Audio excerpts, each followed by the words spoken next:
விளரிதாரம் உடை இழி ஓசை பெண் கெழுமப்பா சச்சரி கொக்கரை தக்கையோடு தகுநிச்சம் துன்றுவி தாளம் வீடு மத்தளம் கரடி கைவன் கைமென்தோல் தமருகம் குடமுடா முந்தை வாசித்து அத்தன் அத்தன் விரவினோடு ஆடும் எங்கள் அத்தனை விரவினோடு ஆடும் எங்கள் அப்பனிடம் திரு ஆலங்கார்.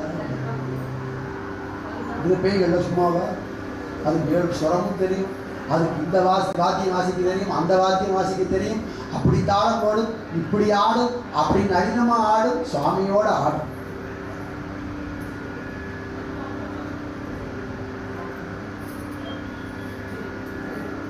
உன்னுடைய விளையாட்டோ இடுகாட்டு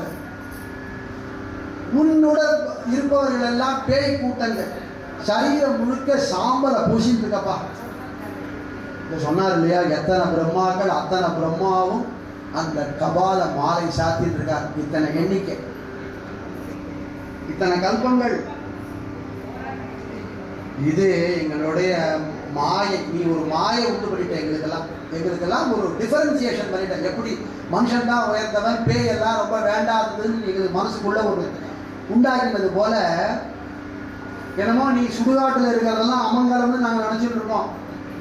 அங்கே இருக்கிற ஸ்மசானத்தில் இருக்கிற விபூதி எல்லாம் பூசிட்டதுனால நீ என்னமோ அமங்கலமானவன்னு நினச்சிட்டு இருக்கோம். அதெல்லாம் உன் மாயையால் எங்களுக்கு அந்த மாதிரி ஏற்பட்டுடுதுப்பா. இந்த திருமேனி தான் மங்களத்தின் உருவம், அதனால உனக்கு பேர் சிவன்.